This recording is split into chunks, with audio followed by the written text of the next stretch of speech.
на този компютър. Записване. Записване. Значи, да, да.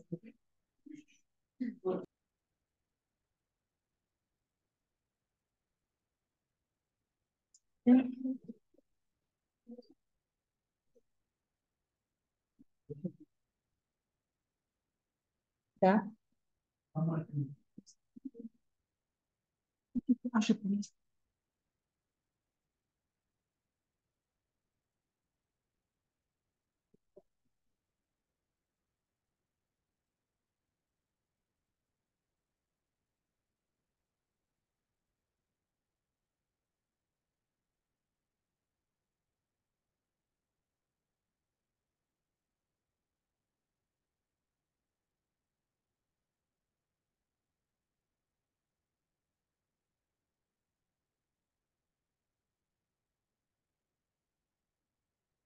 Сега след малко ще почне. Нека само да свършим с списъка с присъствения лист.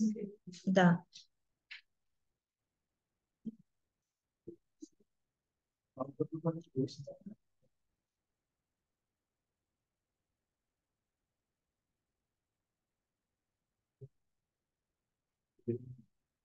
Значи някой, ако иска, може да не си пише там пълните данни, както са. Не е задължително. А другата, втората анкета, тя си е анонимна просто.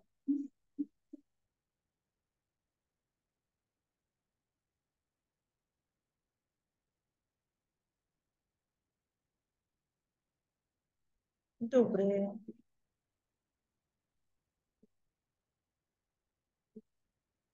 Имам всяка професия. Добре. Питам, нали видя къде е зала, аз нарочно да го поканя. Да, видя къде е сега. Там, как близко.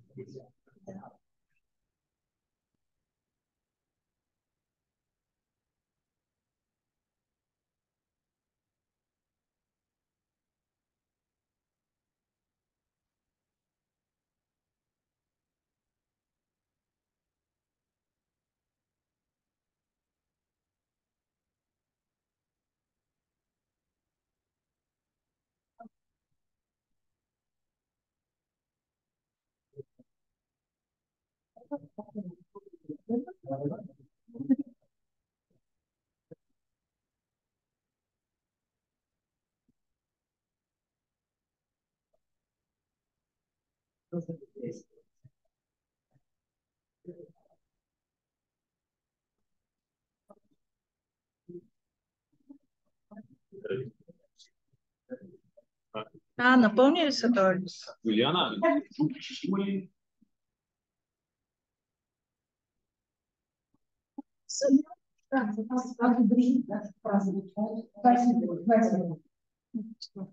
Да.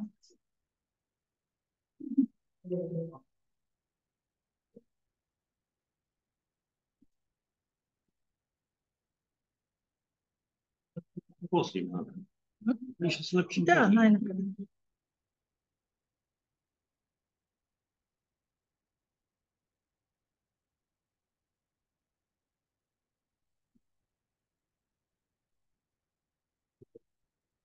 Можеш да оставиш да забора за утре нещо. Нали, спокойно си казваш всички новини, които да имаш да съобщаваш.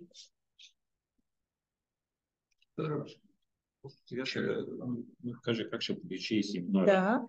И ще представя. Да. И ще говоря да семинара. Аз ще кажа няколко Да. приказки, но след като ти ще семинара тогава. Не ще да е.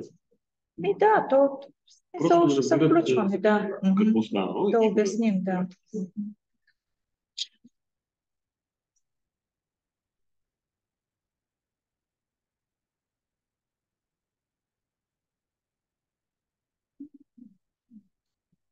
Добре. Ами, аз те ще го така. Значи, да, става.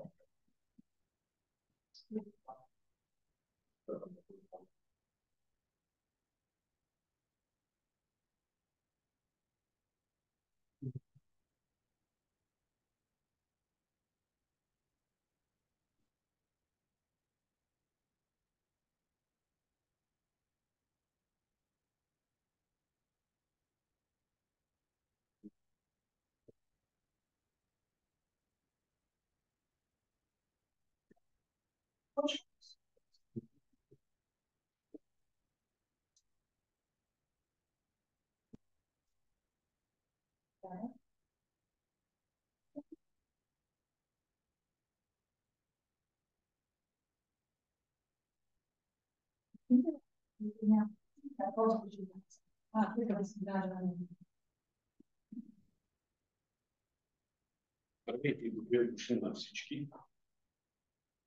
Първо, знам, че всички ме познавате тук, но понеже семинара се излъчва онлайн и за тези, които евентуално гледат и слушат, казвам се Илия Илиев и съм председател на Федерацията по метал детектинг.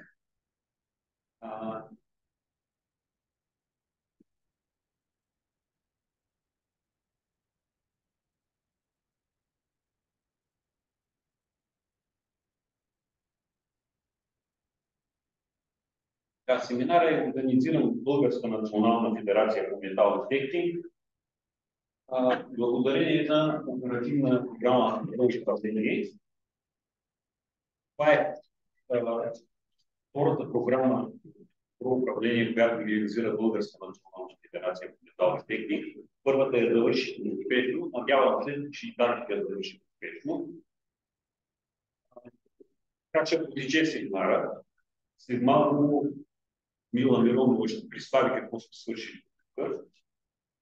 Самия проект е на няколко етапа. Тя ще ви отчета какво сме свършили в този момент. След нея ще говори, и това е удобен момент да ви представя нашия род, археологията Красимира Луга. Сигурен съм, че тя ще ви каже много интересни неща. После ще си позволя я да кажа няколко неща и ще оставим време и за дискусия, която всеки един от вас ще може да си зададе въпросите или пък някакво лично мнение или след като се запознае с самия доклад, може пък и той да е бил участник в някакви процеси, да е нещо недоволен страна на комитетите, които са изблъсквали и имал някакви така неразбирателства. Както знаете, имаме национален събор. Смятам, че на националния събор, тези, които тук трябва да обясните на другите колеги как е подготвено мероприятието, какво сме говорили. Сега мисля, ще да си запазя нещата, които имам да ги кажа аз по реда.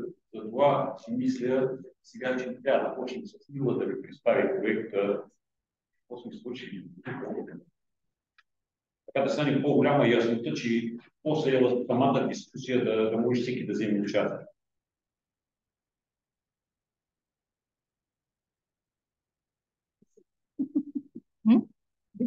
Да. Васим.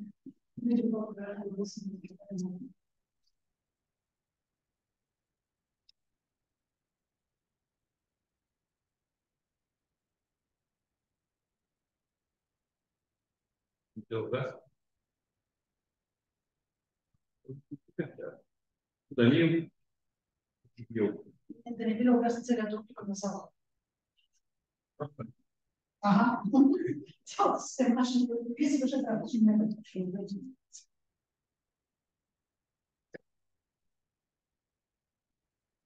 Още веднъж здравейте, колеги. Значи, този проект, както разбрахте, е втория, който изпълнява нашата федерация. Първия беше насочен към движимите културни ценности. Всъщност, едната половина от нашите проблеми. Вторият и благодарение на първия проект издадохме и тази книга, който я няма, после може да си я вземе. Тя е безплатна книга за всички наши членове и симпатизанти също.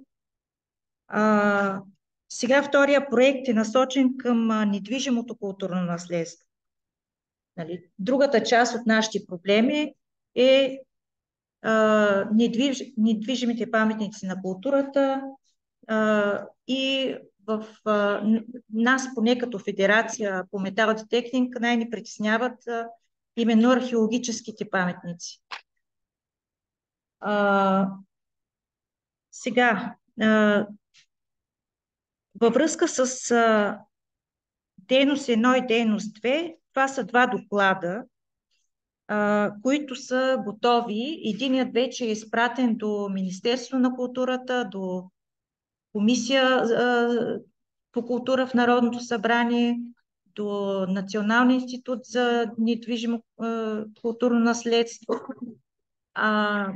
Изпратени до всички регионални и общински музеи доклада.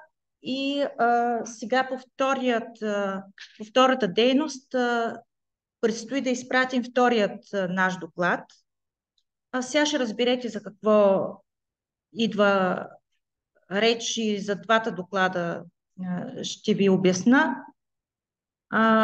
В крайна сметка целта на тези доклади е да се идентифицират проблемите, които имаме ние и не само ние, и също така и собствениците на недвижими културни ценности. Такива са, може би някой от вас да е собственик или пък да има имот, който се намира на такава на територията на недвижима културна ценност.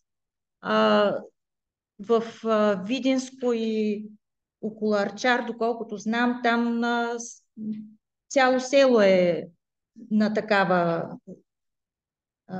територия. После госпожа Лука ще обясни по-подробно там какви са проблемите.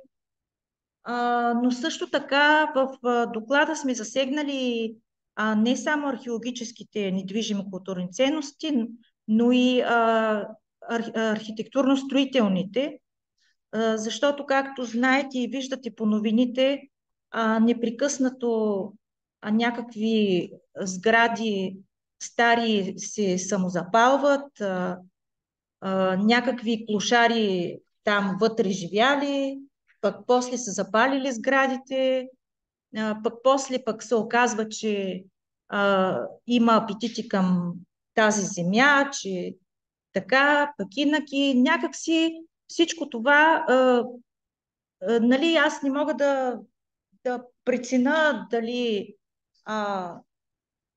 не мога да преценя ситуацията нали, то си има разследващи органи за това, но в крайна сметка ясно е, че нещо не работи както трябва в законите. И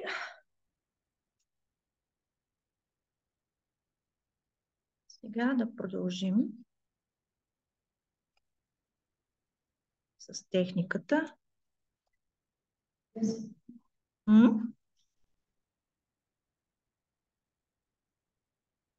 Да, ми не иска. Мръдна, да. Така, основната цел на проекта, значи това е много важно и не случайно точно вие сте тук, и да се повиши гражданското участие в процесите на формулиране, изпълнение и мониторинг на политики и законодателство в областта на управлението на недвижимите културни ценности. Гражданското участие и гражданското общество го има в България, но повечето е на думи и на документи, но фактически много малко от нас, гражданите, от вас, от нас, от всички, имаме възможност да участваме в управлението, в която и ще област да е.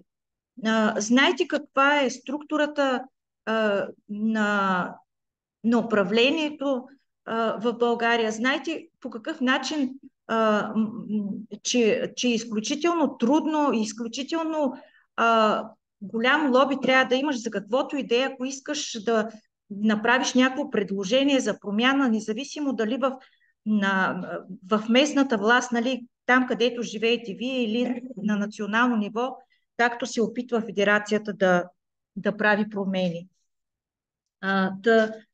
Именно този проект, нали, който е финансиран от Европейския съюз, основната му цел е това да ангажира гражданите, да активизира вас, гражданите, всички нас, за това, че ние сме пълноправни членове на Европейския съюз и имаме право на глас в този съюз.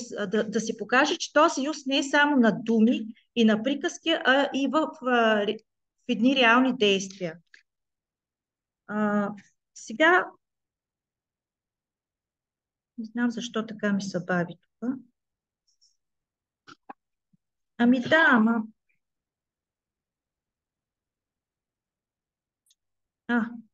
То пък отидем... Да. Сега...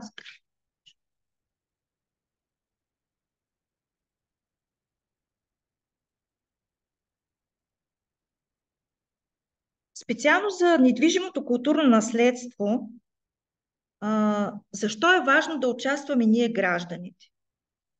Една от целите е гражданите и заинтересованите страни могат със своите лични интереси също да участват в опазването и защитата на независимо дали движимото културно наследство или недвижимото. В случая сега говорим за недвижимото.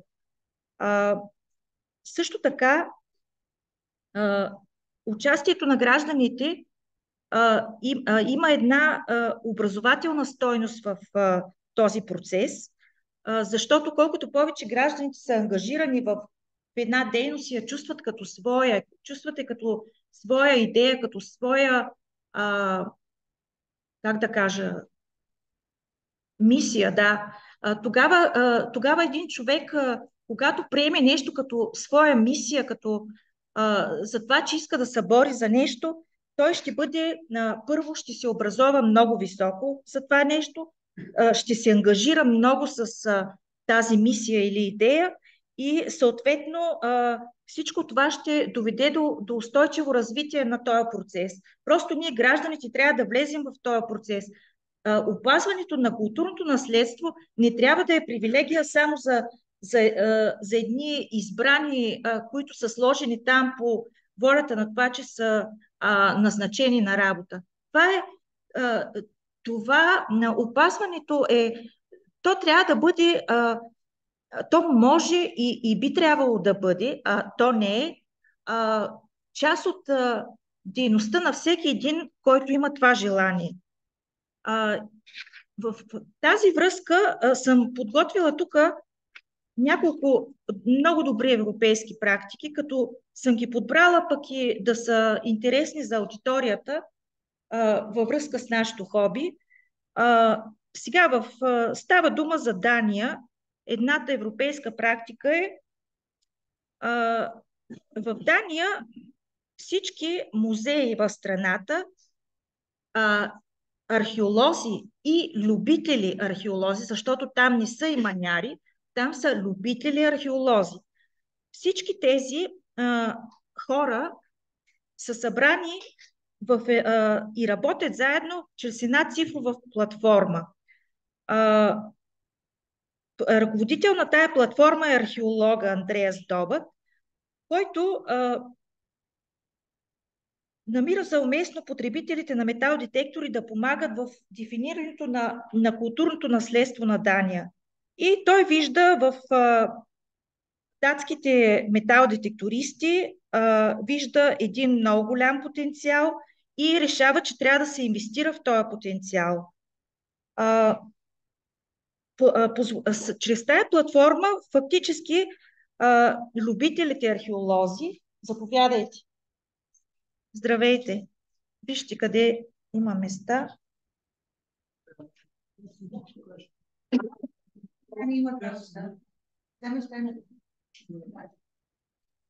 Така, значи, какво правят съвместно любителите археолози и самите археолози?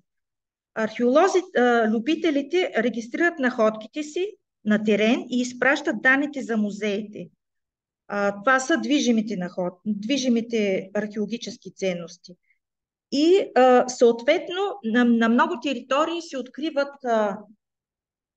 откриват се нови ценности и се оказва, че на тези територии се откриват покрай тях и други такива. И така може да тези места стават обект на бъдещи археологически проучвания. И, нали, обобщено казано, тази платформа е един мост между любителите археолози, музеите и тъй наречените граждани, които сме и ние такива. Така. Значи, това е едната добра практика.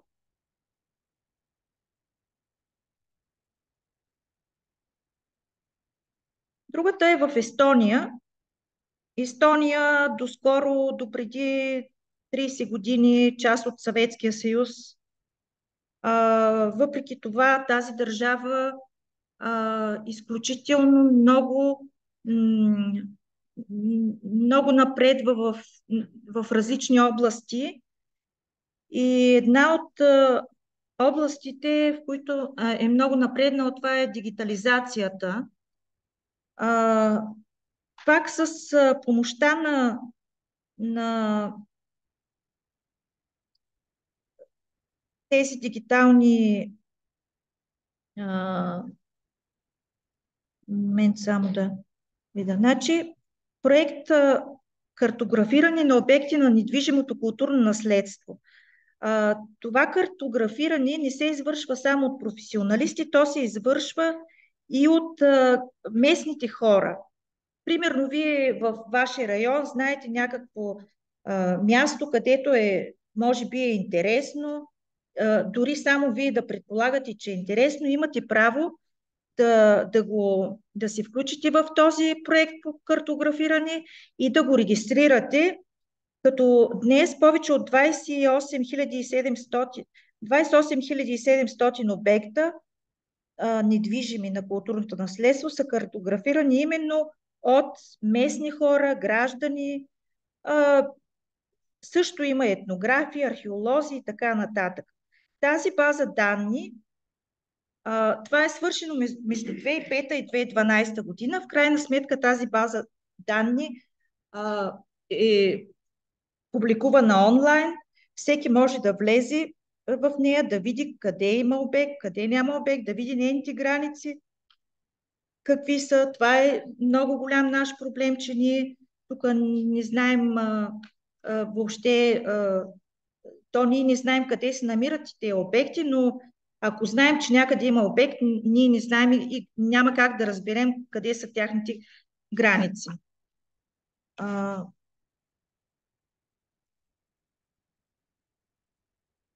Другото много характерно за, да го кажем, Западна Европа и Централна Европа е, че все по-често научните конференции се случват не само с научната общност, но и с гражданите. Тук пак госпожа Красимира Лука ще каже, тя има опит с участието си в научни конференции и нека тя после да каже дали в България има отваряне към този процес, гражданите да участват наравно с археолози, с изследователи, дали имат право да участват в научни конференции.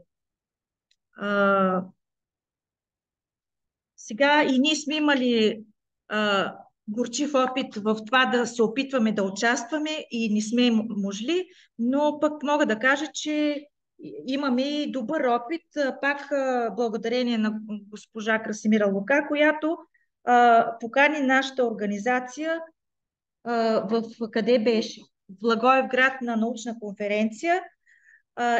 Ето, че можело една гражданска организация също да участва и в това няма нищо лошо, напротив, това е едно обогатяване на науката. Така, значи тук съм сложила един слайд, че в България в сравнение с нивото на Европейския съюз е налице централизация на дейностите по провеждане на националната и местната политика.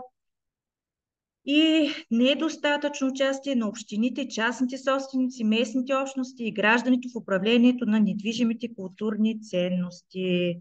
Всичко е централизирано, всичко се взима от един кабинет. Ние като граждани нямаме правото, ние нямаме, нали, казва се, че с това се занимават само специалисти, експерти, ние като не експерти нямаме правото като любители да даваме идеи, да даваме някакви насоки от нашата практика. А това го правят цяла Европа, и разчитат изключително много на практиката и на практиците, но сега при нас ситуацията е такава и ние с този проект фактически се опитваме нещо да променим в положителна посока.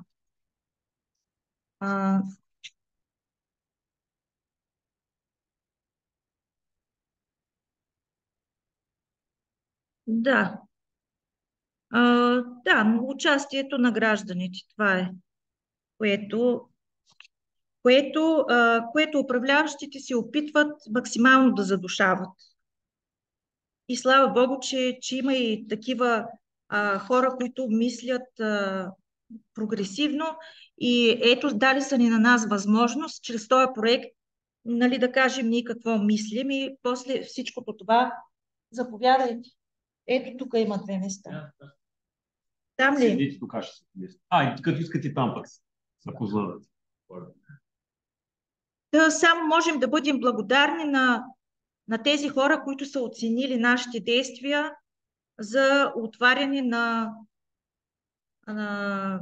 на гражданското общество към, или по-точно за отваряне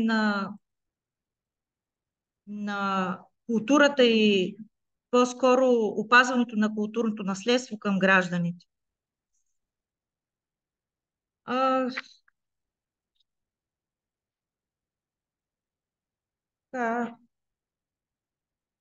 Сега в получи тук нещо. Връзката ли? Добре, айде ти ще си го такова, ще си говоря, да. Да стана ли? В доклада също така сме не споменали, много отчетливо сме сочили, че вече е крайно време България да ратифицира конвенцията от ФАРО. Това е рамковата конвенция за значението на културното наследство за обществото. И това, значи тя накратко гласи, че културното наследство не е ценно само по себе си. Ценни са хората, които го оценяват фактически. Правилно ли съм разбрала конвенцията?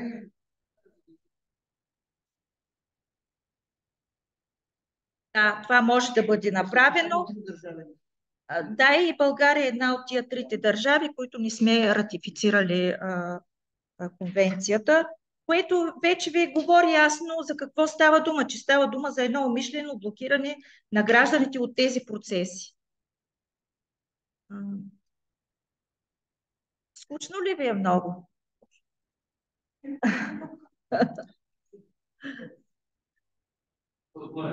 Ами да, но вижте, трябва да ги казваме тия неща. Ето така, тук ще ги казваме, тук ще ги коментираме. Да, ще ги кажем тук тези неща, защото да. Така. Малко ще... да, това е за ФАРО, конвенцията. Да, засегнали сме, че трябва да има специална стратегия за участието на гражданите в процесите на взимане на решения. Нали? Управленските процеси трябва да си има отделна стратегия как гражданите да участват в тези процеси. Също така, едно от предложенията ни в първия доклад е че трябва да се приеме кодекс за консултиране с неправителствения и гражданския сектор. Това, което преди с Красимира си говорихме преди малко, че трябва да има едно общо събитие да се направи, както за промяна на закона, но не този закон да се променя само от експерти, а и от такива, които са като нас. Да. Между другото и за казионните организации сме споменали. Сега точно така споменали сме, че определени включват се граждански организации, примерно в Народното събрание, Комисията по култура, но те са организации, които винаги са те. Само те могат да бъдат. Нали? На книга имаме, изпълнили сме това, че НПО-тата влизат в взимането на решение. Но на практика, нали, на теория е така, но на практика не е така, защото тези организации и управляващите са всъщност едни и същи хора.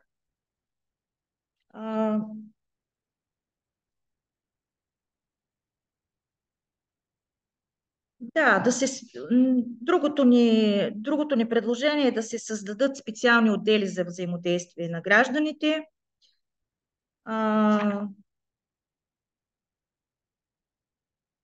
Така, и една от най-болните ни теми е този прословут публичен регистър на недвижимите културни ценности, който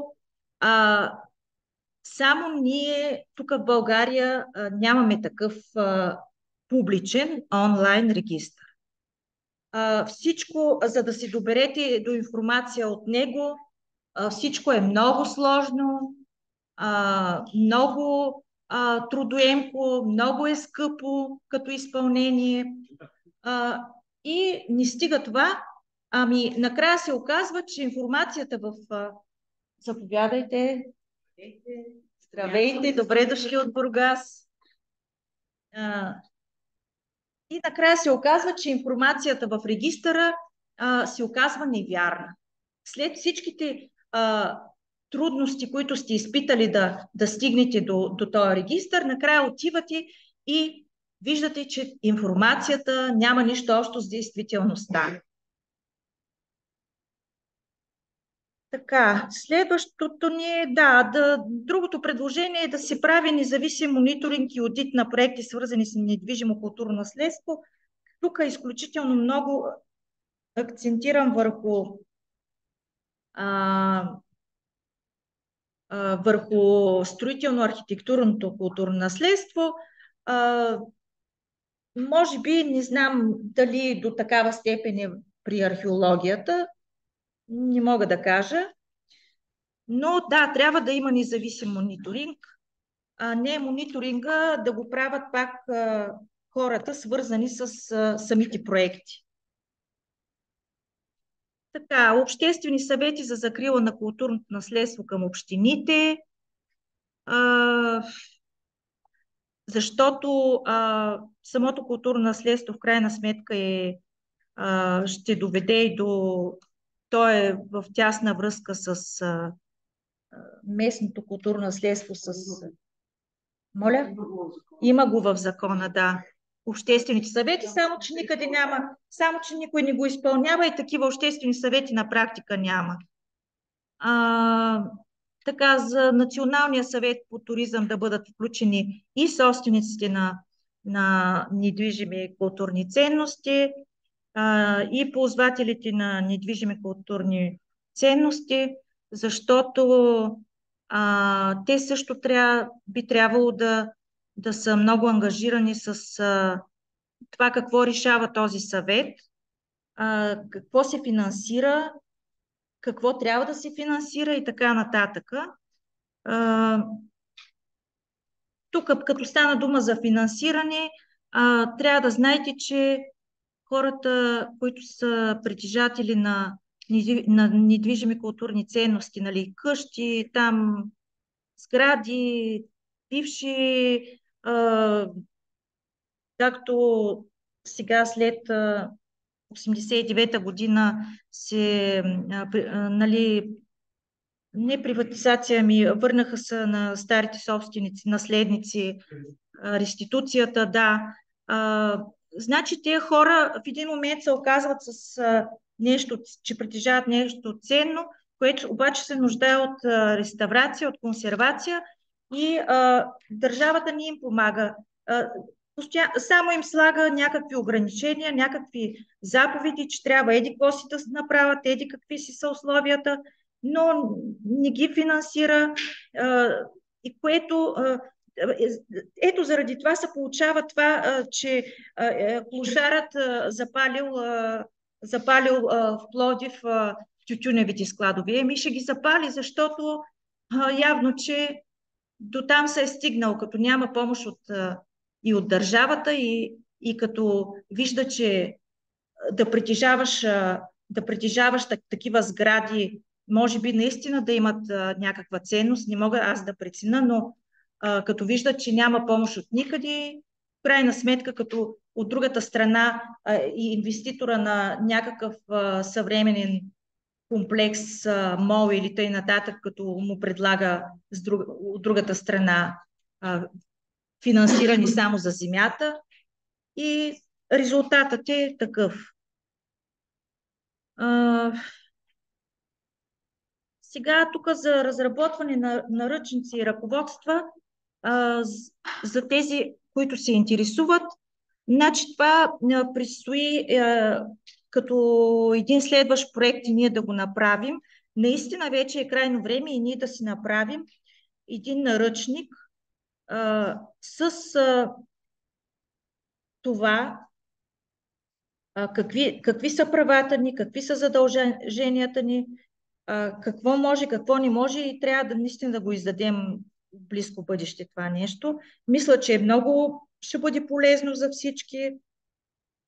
По същия начин трябва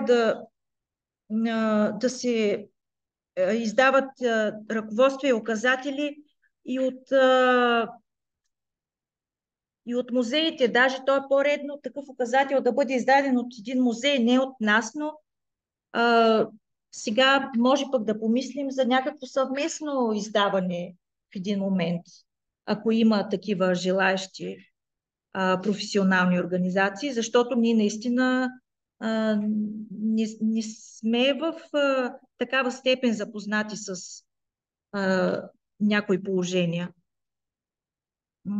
Сега в дейност 2 изцяло е посветен на анализа и оценката на състоянието на регистъра на недвижимите културни ценности в България. Както ви казах, в Западна Европа нещата са много светлинни години различни от тук, от България. Просто на техните бази, не знам, трябва само, тук съм сложила и линкове, и мога и после да ви ги изпратя, да видите какви съвременни бази данни с карти, с географски информационни системи, с GPS координати, с пълна подробна информация за обектите. Няма нищо. Така, другата база данни на Хърватия, една държава, която и тя като нас отскоро се гради, нали, в демократичния път, но и тя е много по-напред то просто ние, ето го как е в България. Нашето е от едната страна списъци национални културни ценности с категория национално и световно значение по области. И другото е вече за местните паметници на културата в процес на попълване. Всичко е в процес на попълване. Това е години наред в процес на попълване. Тук таблицата на националните културни ценности е в Excel.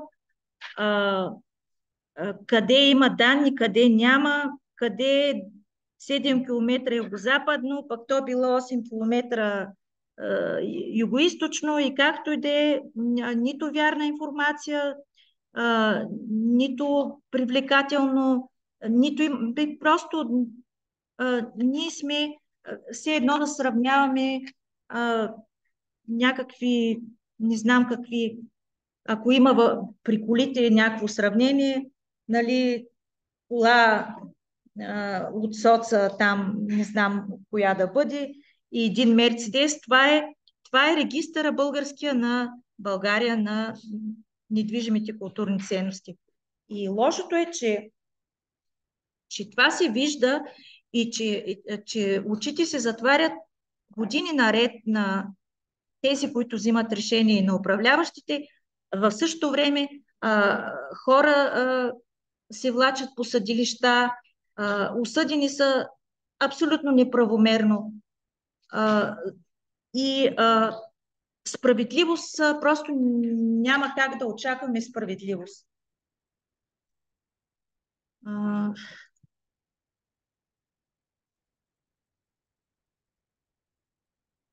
Да, тук сме направили предложения за достъпа на гражданите до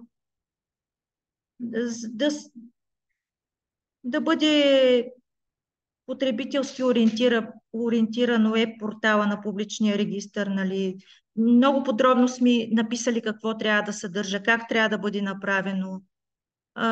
Той другия месец самия доклад ще излезе, ще го качим на страницата на Федерацията с функция за търсене, с разширени опции за търсене, с търсене по карта, по изображение, с географските координати задължително.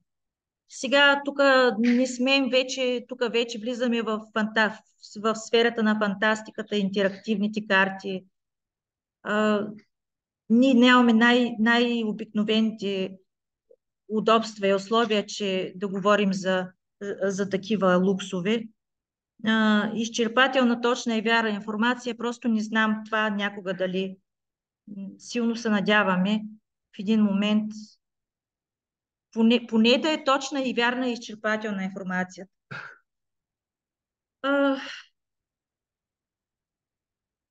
Визуално и мултимедийно. Така, потребителския принос, да, това е обратната връзка с такива като нас. Ние също да имаме право да участваме с наши открития в този регистър. Значи, когато, както е в други държави, когато се сблъскаш по време на хобито си с нещо интересно, да имаш право там, да имаш право да публикуваш, да го качеш, да участваш, да бъде изписано името ти там. Да. Сега към края отиваме. Да, контакти, обратна връзка, подаване на формуляри онлайн, а не да трябва всеки път на място да се ходи в определени часове за примерно някакъв формуляр, достъпност. Това са вече от луксовете, за глухонеми, за слепи. Това вече няма как да му мечтаем. И това общо взето с нашите предложения относно двата доклада. Нали, аз съвсем отгоре минах. Просто после, който има желание, ще се запознае с тях. Единия вече е качен на страницата на Федерацията, другия предстои, другия месец ще бъде качен. Сега предлагам да чуем и нашата гостинка. Както вече ви казах, археоложката Красимира Лука. Добре, презентацията. Сега тя ще ще имате удоволствието да го чуете. Тя вече съвсем в професионален начин ще обясни нещата. Значи, казвам се Красимира Лука. Също съм председател на неправителствена организация от основана 2000-та година. вече 23 години. Също съм много така близо до тази борба на гражданските организации с системата, да го кажем по-просто. Сега, искам да отбележа, че след като изслушах доклада на Мила, аз от известно време участвам като граждански доброволец в екипа по култура на Спаси София. И почти всичко, което тя каза, се обсъжда като проблеми в този екип. Тоест, това е вярно и явно, че това са проблемите, които трябва да се настъпят. Първият проблем е, разбира се, конвенцията, защото тя е свързана с участието на цялото общество в опазването на културното наследство. Вторият много голям проблем е този регистър на недвижимите културни ценности, който е, да не кажа като трабант, както тя го каза, обаче нещо като от времето на първите компютри. И третия проблем, разбира се, е с собствеността, с начините, по който се функционира недвижимото културно наследство. Пак ще подчертая, много е важно това, че има припокриване с вижданията на хора, които работят в политическа посока и трябва да продължим да го правиме, докато не се постигнат целите, иначе всичко остава само в докладите и на книга. Сега, кое е важно? Аз няма да се съсредоточавам само върху недвижимите паметници, защото когато се говори за археология, в крайна сметка това, което излиза от земята, пък са движимите и те са вързани много, много, много заедно. Ясно е, че трябва и са необходими промени в законодателството, което изглежда някакси много сложно, много трудно за внасене като промени. Закон е огромен, касае различни теми, но ако се погледне от гледна точка на това, доколко той съвпада с европейските принципи и се премахне всичко, което не съвпада с европейските принципи, ще бъде много лесно. Значи първият принцип е достъп и децентрализация. Това е първият принцип, който в всички европейски законодателства, независимо дали става въпрос за културно наследство или за каквото и да е друго. Вторият принцип е ефективен контрол. Две неща, които касаят абсолютно всички глави. Аз мога да говоря за археологията. По времето на комунизма бяха създадени едни мастодонти, които в момента се казват Национален археологически институт, с музей при БАН и НИНКАНА, който беше Национален институт за недвижимо културно наследство в бившото НИПК. Това са мастодонти. Тези институти, в които работят не повече от 60 на човека, определят цялото опазване на движимото и недвижимото културно наследство. Плюс реставрацията. Сега, от политическа гледна точка, това, което не сполетя преди 10 на години, беше, че просто нашите управници се сетиха, че като заменят главата на тези мастодонти, ще управляват цялата археология и цялото културно наследство. Лесно и просто. И от тук нататък стана страшно в буквалния смисъл на думата, защото не може нереформирана система, която се управлява по този централизиран начин, да функционира в която и да е сфера. Значи, първо, това е една котило на корупция. После това е 100% конфликт на интереси, защото тези, които управляват, нали, те управляват всичко и оттам нататък се възползват и от частни прерогативи. И така най-страшното, което се случи вече в последните години, беше обществените поръчки по магистралите, където само единствено археологически институт с музей по Пекван печели обществени поръчки за милиони. Случая тя Мила спомена, случая с Каптопара, там разкопките бяха на стойност 2,5 милиона лева. Реставрацията беше на стойност 2,5 милиона лева и оттам какво се случи? Сега в момента, скоро имаше репортаж, седи един необитаван обект, който се разпада. Но в този период, този мастодонт, археологически институт, аз си направих сметка да извадя обществените поръчки. За 8 години бяха взели около 10 милиона лева. И който каже, че няма средства за култура, нали, много дълбоко се лъжи. Сега, направих си труда да поискам от Министерството на образованието броя на завършилите археология с диплома бакалавър и магистър и се оказа, че за последните 6 години, за които те дават справка, аз исках за повече, но за последните 6 години са завършили над 700 човека.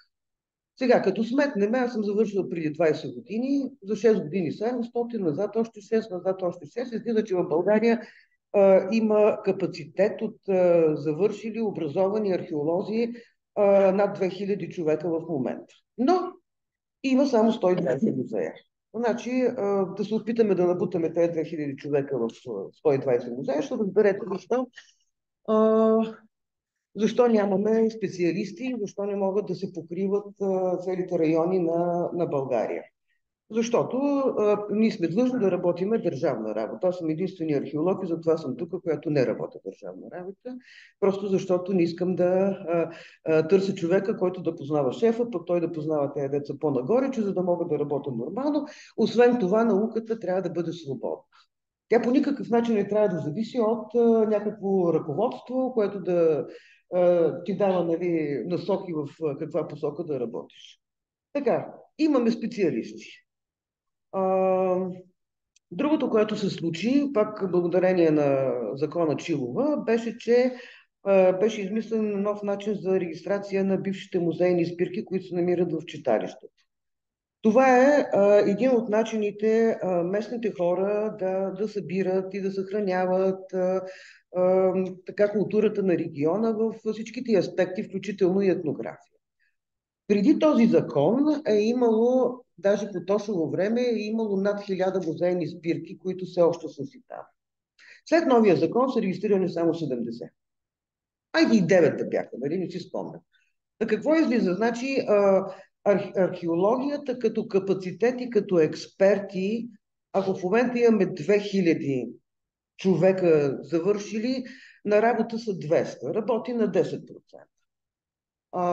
Съхраняването на културните ценности от 1000 музейни спирки са регистрирали под 100, пак работи на 10%. Как ще го опазваме това културно наследство?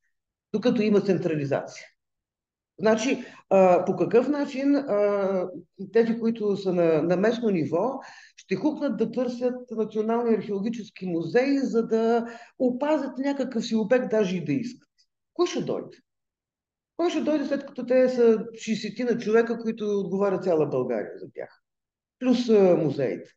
И една от моите големи амбиции е да се върне ролята на читалищата като културни институции, където местните хора ще могат да носят информация, да дават находки, да сами да си пазят обектите, дето се казва, и евентуално, ако се чуе за нещо, което се е случило на терен, да има на място хора, които да отидат и да работят. Така ще има работа и за всички 2000 археолози. А след COVID се наблюдава една обратна емиграция, в която младите хора започнаха да се връщат по селата и първите институции, към които се обръщат, това са местните читалища. Аз самата живея на село и знам как се напълни с млади хора с компютри, които им трябва само интернет, за да си работят работата. И ако искат да имат някакво културно събитие, независимо дали става въпрос за културно наследство или каквото и да е било то, ако ще и художествена изложба, първо отиват в местното читалище. Няма да отидат в Студонта София. Така че това е много, много важно и това е свързано с децентрализацията, защото на времето са работили едни хора, които това са местните краеведи, пак по темата за гражданското участие. Те не са специалисти, но те по всякакъв начин са се опитвали да си запазят наследството и по всякакъв начин са събирали тези колекции, които в момента са незаконни. Ако реши, деца вика, Киц може да дойде и да арестува 2-3 човека там. То се и случи с няколко такива сбирки. Така, втората тема – контрола. Контрола, ефективен контрол. Нали, веднага винаги ме парират добре, като унищожим ролята на археологически институт, кой ще контролира? Той в момента контролира. Не е ли по-лесно местните хора, които си работят в читалищата и привличайки специалисти, каквито ние имаме, археолози, всеки по селата да си контролира обектите? Аз, например, знам всичките си обекти в моето село. Като ми кажа, че някой е разкопан, ще отида в местната кръчма и веднага ще ми кажат даже кой го е разкопал. Това не е ли по-лесно или чакаме да дойде от археологически институт барабар с полицията? Ето това е контрола. Всяка една система, която е демократична и която е децентрализирана, тя е гаранция за качество и тя се контролира сама, буквалния смисъл на думата. А това България е било, между другото, преди 9 септември. Много от археологическите дружества са били създадени на място, нали, известно е Търновското, известно е Видинското, даже сегашния археологически институт е трансформиран от археологическото дружество, което е функционирало като неправителствено. Така, това са основните насоки, в които трябва да се развива. И най-важното е тези неща с подкрепата на политически сили и с гражданско общество, което обаче не влиза в рамките на тези казионни организации, които в момента държат централизираната система, да се натиска и да се иска промяна в две насоки. Децентрализиране на системата и качествен контрол. Да, мога да говоря още много, но няма смисъл да размиваме темата. И ви благодаря.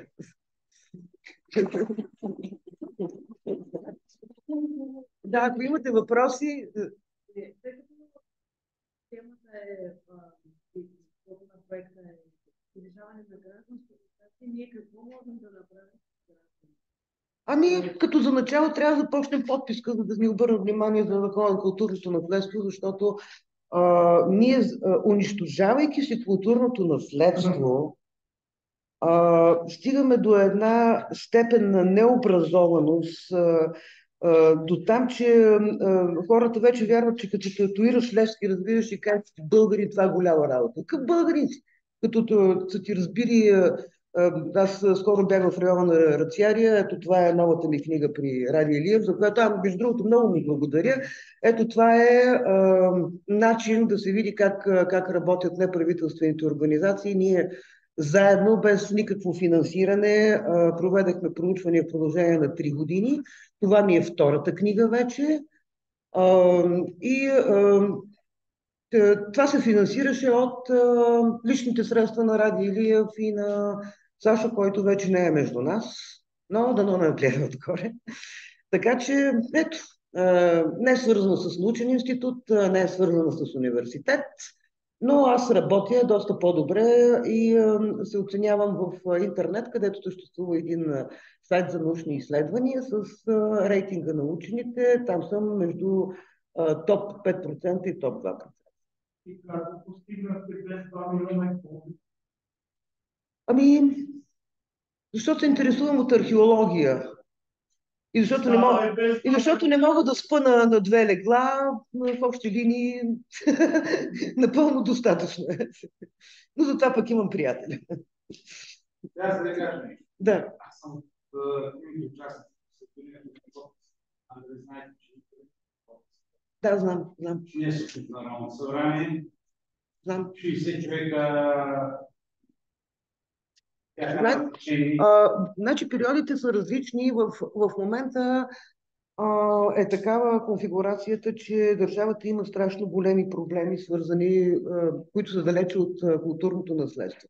Но, за съжаление, ако депутатите не разберат, че културата и образованието трябва да бъдат водещи, ще продължаваме да имаме проблеми с такива като Възраждане, с тези, които мислят, че те са българите, а пък нашите села и градове ще се разпадат на части. Това е истината. Ние си губим историята.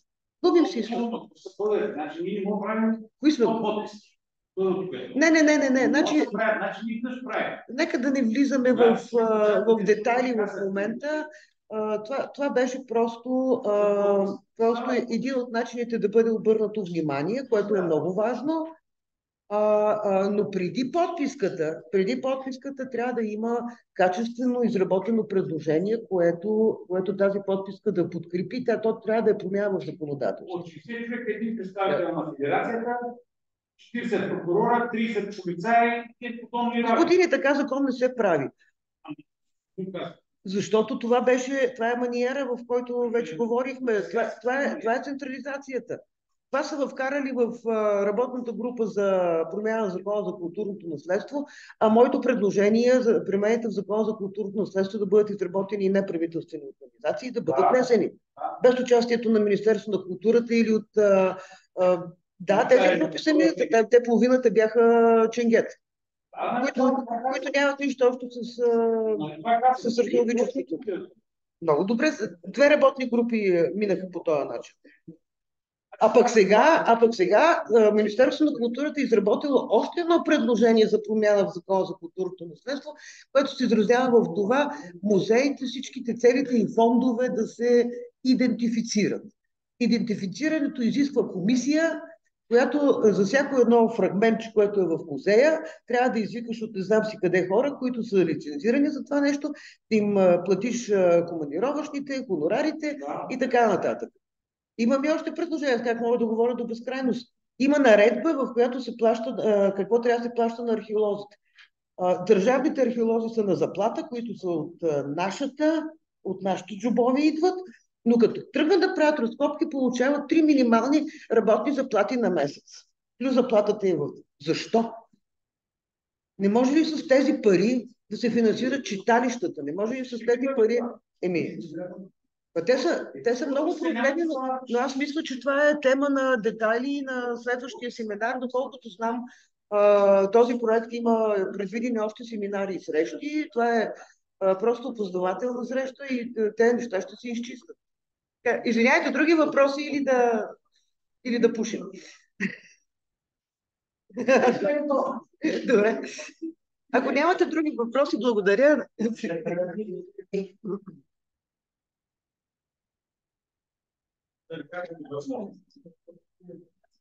Има още време до паузата, така ли?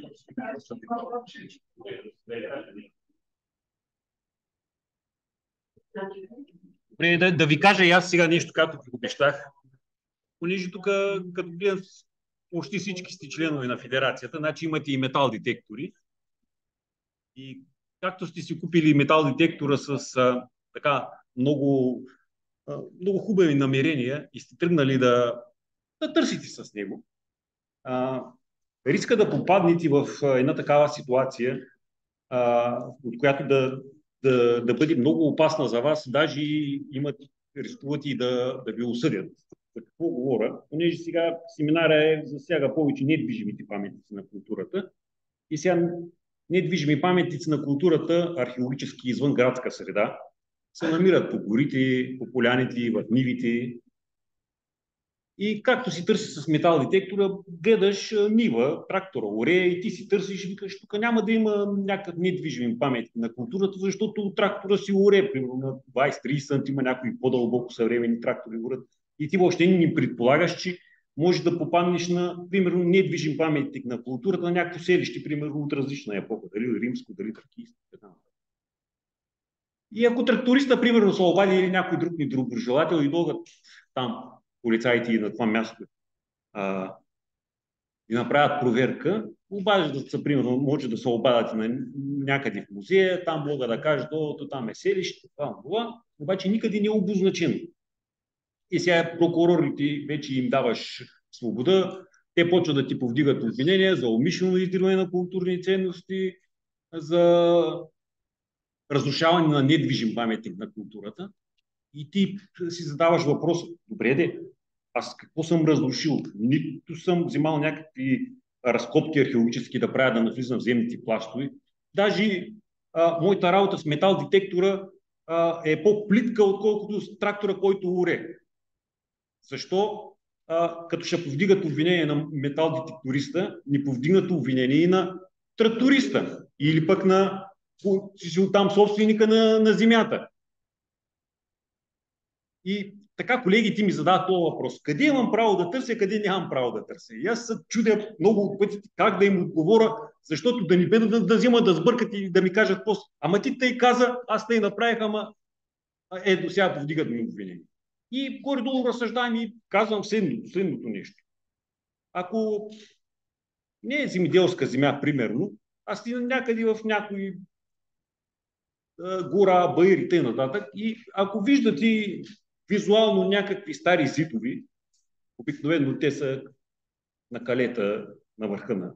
Ако виждате такива зидови визуално, дори да не е оградено, дори да няма табела, просто там това, че си член на федерацията и си така запознат с горе-долу с нашето законодателство, искаш да го спазваш там, ще си навредиш на себе си. Защо? Дойдат на проверка полицията, ще извикат някой от музея, оня ще дойде и ще каже, тук е Кале, крепост, това е свързано с Хан Аспарух минал, тук Хан Крум, Тос, оня. И ти викаш, преди, ама аз откъде да знае? Нито сте го оградили, нито го има някъде в някакъв регистър, няма никакви граници. От музея ще кажат, всяка година го ограждаме, но тук от няколко години вече сме дигнали ръце, защото ние го оградим, сложим табели и манярите минат и го разрушат всичко. И ти си навличаш едни такива неприятности и викаш едно безобидно хоби, което са с добри намерения, се превърна в едно застрашаващо една дума живота ми и на мен и на семейството. Позволявам с тия тежки думи застрашаващо, защото като те подведат под отговорност, като почнат да привикат на разпити напред и назад, това се отразява както на самия тебе, така и на цялото семейство. В един момент семейството почва да ти викат, остави го той хоби и ти нали, видиш, че ви обвиняват, че сте бандити, че той, че уной и става много тежка ситуация. Затова им казвам, такива, където визуално ги виждат зидови, просто по-настрани от там. Обясних ви в дивите каква е ситуацията и това е изключително несправедливо. Да разрушаваш с тракторите недвижима паметник на културата и да не те подвеждат от отговорност, а като с метал детектора да те подвеждат. Ето с такива много сериозни проблеми се сблъскваме. Как ще го преодолеем това нещо? Ами, според мен е много лесно. Сега, аз не съм някакъв господ, че като казвам много лесно, веднага да го измисля. Ще дам един пример.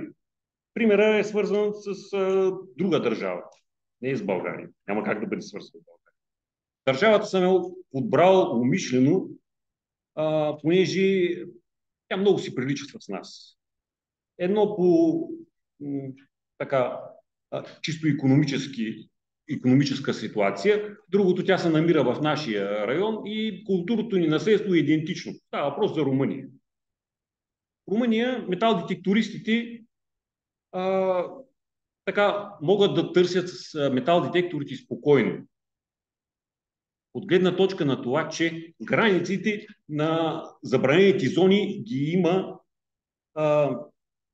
качени онлайн, като имаш телефон GPS координати, те са дадени и ти се ориентираш по тези GPS координати дали имаш право в този район да търсиш метал детектор, дали нямаш. И като ти дойде полицай на проверка, много лесно веднага проверява с GPS. Нарушил ли си границите, не си ли ги нарушил? Като си ги нарушил, там последиците по румънския закон бяха някакви глоби. Като не си ги нарушил, всичко добро, приятен ден и така. Ето, много, много лесно и много просто се става. Смятам, че това е съвсем постижимо и за България да се случи по този начин. Но, както виждате, нещата са тегави години наред и като нашите инициативи мърдат, но все по милиметър и хората се изтощават от много бавно пълзение. И някои даже ми викат, ами то нищо се не променя, той живота ми мина. Ами той да се промени така или иначе, той живота ни се минава. Казват ми за... Да.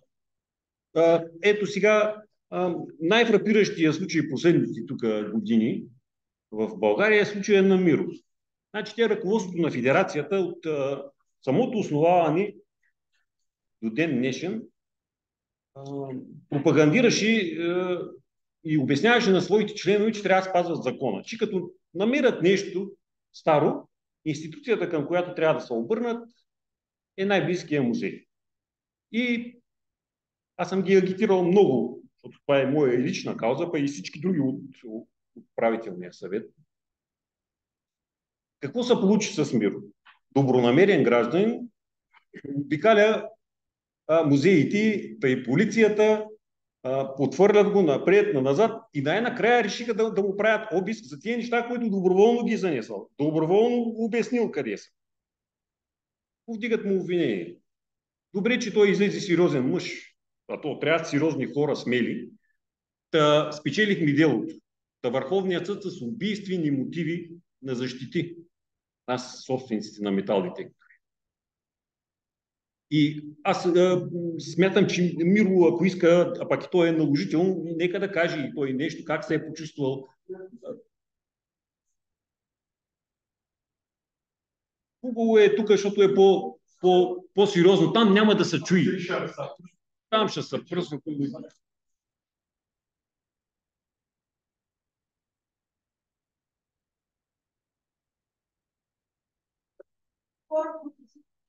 Трябва да чуят, трябва да чуят, да видят ти какво се става, как и било. С твои думи го разкажи си. Не го разкажи. Все здравейте, повечето му познавате. Мирослав Пенков съм от Троян. Работите бяха следните. Реших да спазя законите и реших да предам няколко намерени неща на музея. Първо пратих уведомително писмо, за щастие с обратна разписка, входящ номер, всички тия неща. От Троянския музей. От Троянския музей ги препратиха в Ловешкия. От Ловешкия в полицията. Отивам в полицията и едно младо момче, полицай, офицер, тича по етажите един час говори по телефоните и ми каза, че няма основание да приеме тия неща, които аз ги нося. Прибери си ги и си ги дръж. У вас не ги прави нищо. Не ги хвърля, не ги продава и аз 6 месеца стоя и ги държа вкъщи. Те не ми пречат. Сложил съм ги, даже бях забрал къде съм ги сложил. Те си стоят. След 6 месеца викат ме в полицията, като предварително ми казаха да не ги нося тия неща. Аз реших да ги взема. Един следовател, дознател, погледна ги, разгледа ги, те нападаха там по земята, събра ги, дали ги събра всичките, даже нямам спомен, дали нещо не му стана в кабинета. Извади ми заповед за обиск, дойдоха вкъщи, направиха обиска, там се почна. Ти къде си тръгнал, ти какво правиш, ама ти си искал да регистрираш апарата, ама ти като си искал да го регистрираш, пък си искал да ходиш да правиш теренни археологически проучвания. Айде, има пък, що то с апарат, пък що не апарат, пък аз съм подавал документи до Министерството на културата за регистрация с друг апарат, не с този, който им представям на полицайите. Къде пък бил другия апарат? Аз съм го продал, имал съм над 50 апарата, взимам, пробвам, не ми харесва, махам го и т.н. Айде пък почва да ме съдя, че съм имал 2 апарата. И нормално сега в Ловешкия окръжен съд, защото нали, съм голям престъпник, няма районен нали, съд, който да в Троян, директно на окръжен съд. По двете обвинения осъден в Търново, както каза и адвокат Георгиев, ти си на 90% осъден в Ловеч, на 50% си в Търново и 90% ти е шанса да бъдеш оправдан в София. Точно те стана. В Търново му оправдаха по едното обвинение, по другото му осъдиха. После Върховният съд върна делото в апелативен в Търново, там му оправдаха и по двете. Тогава имаше възражение нали, на прокурора, който по лично мнение, каза го пред мен и пред адвокат Георгиев, ние сме престъпници, аз съм виновен и трябва да бъда съден. И вече Върховният съд ме оправда. Изцяло, окончателно, аз съм оправдан.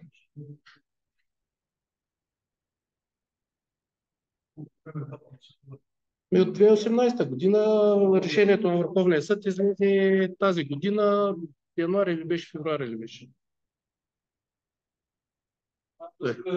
Протеста на прокуратурата към Върховния съд присъда на Миро беше в 32 страници обвинителен акт.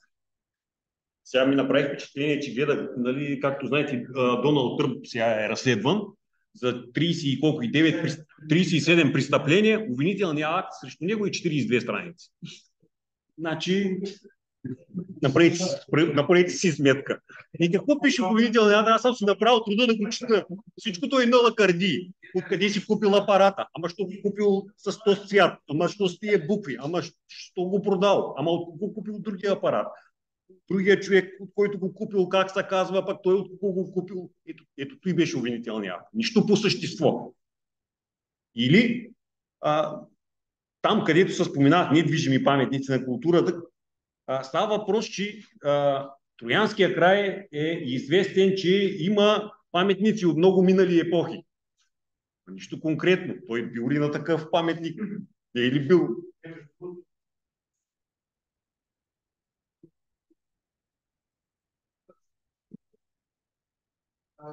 После се оказа, че пробити.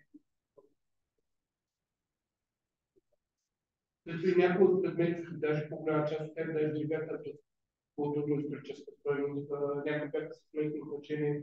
На темата на 15 предмета оценката им беше 117 лева и някакви. Ефектното нещо е направо тези всички много полицаи, се опитват не знам колко хиляди експерти да ги отсмятат и нещата, за да минат няколко хиляди лева там и те няма. Защото един прокурор е решил, че трябва да направи един нормален човек престъпник. Не за нищо друго. Помощта на един дознател място. Това е цялата работа. Те на мен ми предложиха да направя споразумение с прокурора, което означава, че ще да получа без да го съдят 6 месеца условност, 3 години изпитателен. Той директно се признава за виновен. Аз представих, че не съм виновен. Спорите са направили, благодарение на помощта и на Лия, на както Лия, те ми го делят. И сега в момента има едно такова дело, води се в Страховище, само че там, това ви мисля, че беше човек, същото обвинение е на да, на първа станция. След тя прокурорката се беше разплакала на дело и тя със сигурност ще направи определени, ще се качи на по-високо ниво, обаче той е оправдан. Какво следва сега? Ничего. Да. Момента на Министерството на културата да иска някакви пътливо. Там се посочва модела на апарат, че бъде служащ и служащ. Не ви откажа. Да, вече Да, какъв ти е въпрос? всеки сменя апарат. Не, целта е да вземеш отговора от Министерството. За това най-важно е да се...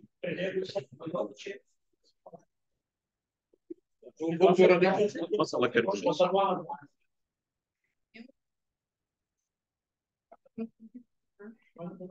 Интернет.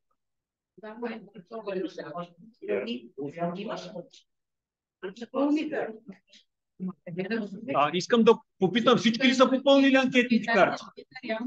Ако някой не е попълнил анкетна карта,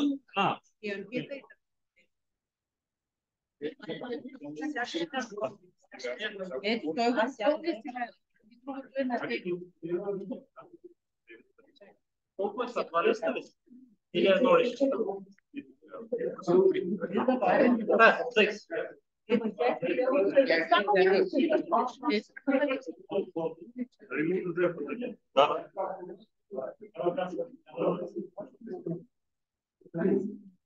Кафе пауза. Кафе паузата е тук, цигарите са навън. Излезете.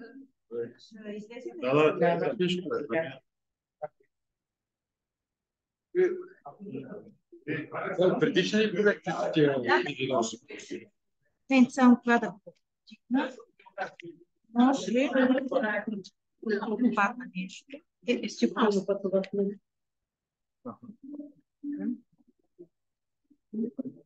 Може би. От предишния... Да, от предишния проект.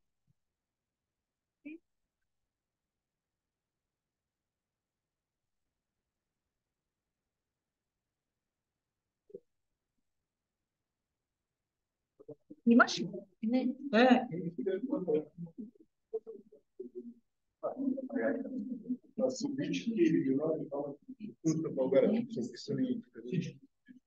Значи, има още да, добре, има. Имахме. Ние не свършихме, като през записа. Да. Благодаря. Има.